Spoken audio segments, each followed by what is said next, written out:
protection de laser. Alors attention, il s'agit d'une boîte de protection pour le laser lui-même et non pas pour la protection de l'utilisateur. Donc en aucun cas, ne regardez le laser comme ceci directement au niveau du faisceau, ni ne le projetez sur des personnes. Donc vous remarquez qu'ici il y a une ouverture, ce qu'on va appeler le hublot, par lequel le faisceau va sortir, et deux trous ici, un trou pour fixer le trépied, et un trou ici qui va permettre de passer le cordon d'alimentation.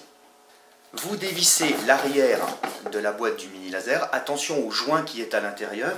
Donc vous pouvez fixer le trépied ici, le trou n'est pas taraudé, mais le fait que ce soit du plastique, la vis filetée du pied va tarauder le trou. Il faut forcer un petit peu. Voilà. Et le trépied est en place. Ensuite, vous avez le cordon secteur.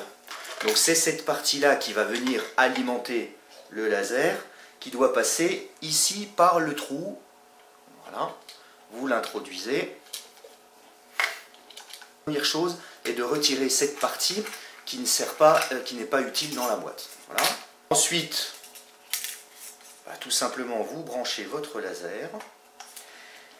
Voilà, et il s'agit de faire coïncider le trou ici, là vous avez c'est le micro et ici c'est le faisceau. Donc on va faire coïncider le faisceau avec le hublot de la boîte.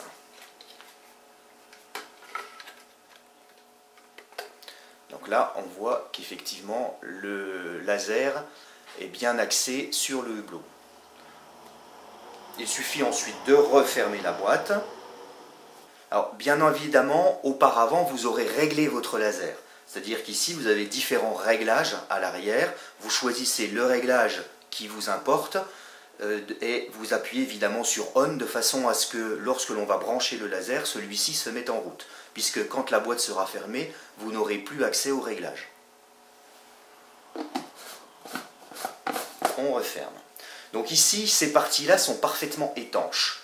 La seule partie qui ne soit pas étanche est ce trou par lequel va passer l'alimentation. Donc ici, ce que vous pouvez faire pour boucher le trou, c'est y mettre une boule de pâte à coller. Une précaution à prendre, c'est d'utiliser vraiment le trépied le plus bas possible, bien étendu et bien vérifier qu'il est bien d'aplomb sur le sol. Ce qu'il est même préférable, c'est sur le sol, au lieu de le mettre directement dans l'herbe, vous pouvez le mettre sur une planche. Ce sera plus propre et plus stable. Si vous mettez le trépied comme ceci, c'est-à-dire très haut, il y a des chances que s'il y a du vent, le laser tombe.